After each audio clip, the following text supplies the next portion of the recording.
Le marché de l'argent connaît actuellement une période de turbulence marquée par des décisions stratégiques de grands acteurs et des évolutions dramatiques de l'offre et de la demande. Le 30 octobre 2025, le ministère du Commerce chinois a introduit de nouvelles restrictions sur les exportations d'argent, exigeant des entreprises chinoises qu'elles prouvent une production minimale de 80 tonnes par an pour pouvoir exporter.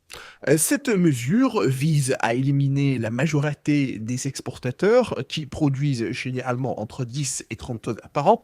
En conséquence, la Chine, qui exportait pour 3,7 milliards de dollars d'argent en 2024, représentant 13% de l'offre mondiale, se prépare à réduire considérablement sa contribution sur les marchés occidentaux. Avant cette annonce, la Chine avait déjà expédié un volume record de 660 tonnes d'argent vers Londres, apportant un soutien temporaire à un marché en pleine difficulté. Cependant, cette stratégie de soutien ne sera plus d'actualité car le pays a épuisé une part importante de ses réserves.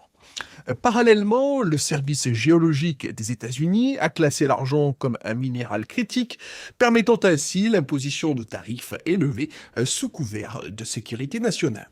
Ce contexte a entraîné une flambée des prix de l'argent qui a augmenté de 23% dans un mois, alors que les stocks à Shanghai atteignaient leur plus bas niveau en une décennie. Avant de continuer la vidéo, n'oubliez pas de mettre un like en bas de l'écran et de vous abonner à la chaîne. Cela nous motive pour la création de nouveaux contenus. La décision de restreindre les exportations découle de la nécessité pressante pour la Chine de conserver cette ressource pour sa transition énergétique. En 2024, la demande mondiale d'argent a atteint 1,21 milliard d'onces, tandis que la production n'a été que de 835 millions d'onces, laissant donc un déficit de 385 millions d'onces. Cette situation est aggravée par le fait que la production d'argent est principalement un sous-produit de l'extraction de métaux comme le cuivre, le plomb et le zinc, ce qui rend difficile une adaptation rapide de l'offre face à la demande croissante.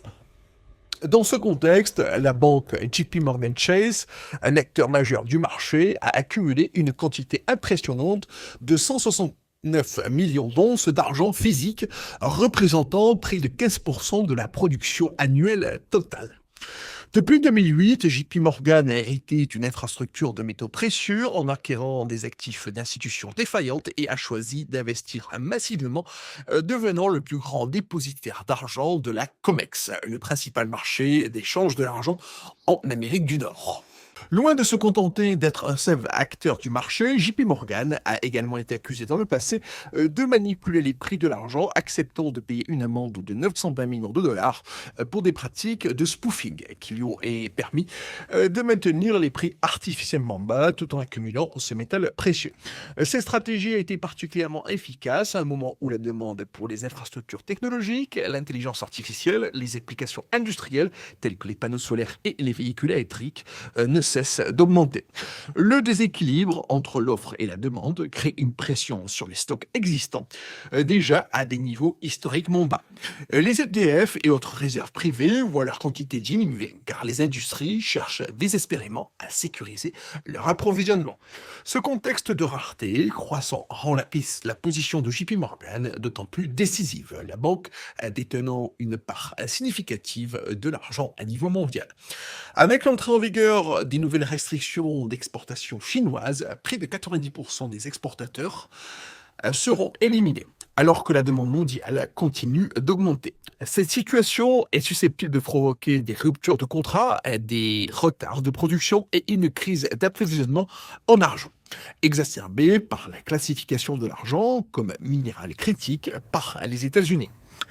Les répercussions économiques de ces évolutions seront considérables, impactant des secteurs essentiels tels que l'énergie, les technologies avancées et l'infrastructure moderne pour l'intelligence artificielle.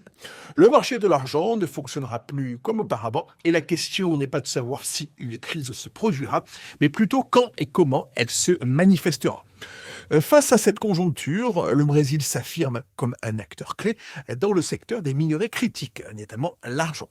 Le président Lula a récemment annoncé que le pays ne sera plus un simple exportateur de ces minéraux stratégiques. Ce changement de cap vise à encourager l'industrialisation sur le territoire national en soulignant l'importance d'ajouter de la valeur aux ressources extraites. La chaîne de valeur des minéraux critiques représente une opportunité significative pour le Brésil, permettant de générer des revenus, de créer des emplois et de développer des nouvelles technologies. En plaçant l'accent sur l'industrialisation, le pays pourrait changer radicalement son modèle économique, favorisant l'implantation d'usines, de raffineries, ce qui renforcerait sa souveraineté économique et sa résilience face aux fluctuations du marché international. Cette stratégie vise également à réduire l'indépendance du Brésil envers les chaînes d'approvisionnement internationales, une vulnérabilité mise en lumière durant la dernière pandémie. En développant une industrie locale, le pays pourrait attirer des investissements directs étrangers, générer des emplois qualifiés et promouvoir le secteur de la transformation énergétique, augmentant ainsi la valeur ajoutée de l'ensemble de ses exportations. Avec la réforme fiscale prévue, qui mettra fin à l'imposition en cascade, le contexte économique devient de plus en plus favorable à la verticalisation de la production.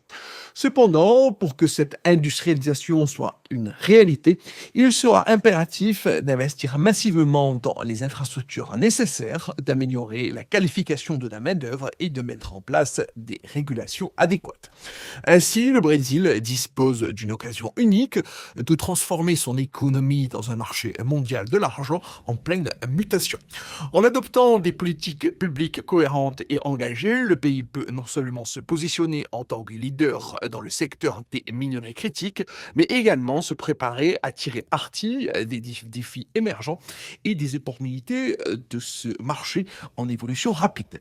Il est donc essentiel de surveiller attentivement toutes ces évolutions de près, car elles pourraient engendrer d'importantes opportunités pour les investisseurs étrangers.